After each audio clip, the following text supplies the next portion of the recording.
अगर नहीं बोलने देना चाहता सदन तो बता दे। यहाँ 15-15 मिनट लोगों ने बोला, आप तय कर लो, कोई तो नियम होगा।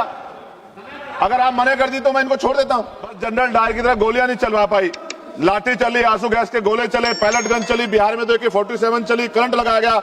ऐसा लग रहा था सरकार अपने देश के छात्रों से नहीं बल्कि आतंकवादियों से लड़ रही है। पेपर लीक और भर्ती घोटाले के विरोध में 20 तारीख को जो छात्र सड़क पर उतरे थे, मैं स्वयं उस आंदोलन में मौजूद था। लाठी और आंसू गैस गोले चले, बच्चे पानी मांग रहे थे। उन्हें देखकर मुझे शहीद आजम सरदार भगत सिंह जी की भूख हड़ताल याद आई। और मेरे आज भी याद है, जब अंग्रेजों से वो पानी मांग रहे थे तो अंग्रेज दूध दे रहे थे। उस दिन पानी नहीं मिला, उल्टा लाठियां मिली, आंसू गैस के गोले मिले।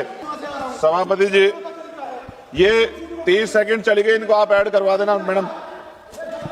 सबसे पहले मैं उन 20 से ज्यादा बच्चे जिन्होंने आत्महत्या की, नीट की इस व्यवस्था से पेपर लीक जो हुआ उसके कारण, मैं उनको आदरांजलि पेश करता हूं और उनके परिवारों को प्रकृति संबल दे ऐसी कामना करता हूं।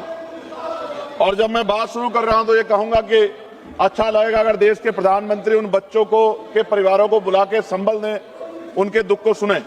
सभापति जी, आज देश का छात्र पूछ रहा है क्या उसकी सफलता उसकी मेहनत तय करेगी या पेपर लीक गिरोह। कहा जाता है कि मेहनत का फल मीठा होता है, लेकिन आज छात्र पूछ रहा है कि पहले यह तो तय कर दीजिए कि मेहनत का फल मिलेगा भी या नहीं मिलेगा। वह किताब से कम और मोबाइल के नोटिफिकेशन से ज्यादा डरता है कहीं फिर से पेपर लीक, परीक्षा रद्द या दोबारा परीक्षा खबर ना आ जाए। सरकार कहती है सब नियंत्रण में है, लेकिन अगर ऐसा है तो बार बार व्यवस्था विफल क्यों हो रही है। परीक्षा देने वाले छात्रों की पहचान आधार, बायोमेट्रिक और कई स्तर की जांच से होती है, फिर भी प्रश्न पत्र सुरक्षित नहीं रह पाता। यदि लाखों छात्रों की पहचान सुरक्षित की जा सकती है तो प्रश्न पत्र की सुरक्षा क्यों नहीं की जा सकती। पिछले कुछ वर्षों में NEET, UGC NET, CUT, JEE, UP में UP police constable, UP PCS, UP TET के पेपर लीक हुए हैं और तकनीकी गड़बड़ी, परीक्षा रद्द, मूल्यांकन विवाद और OMR और स्कैन कॉपी से जुड़ी शिकायतों ने लाखों छात्रों का भविष्य बर्बाद किया। जब नॉर्मलाइजेशन के आधार पर छात्रों का भविष्य तय किया जाता है तो रो स्कोर, प्रयुक्त फार्मूला का स्कोर कार्ड पूरी पारदर्शिता से उपलब्ध कराए जाने चाहिए।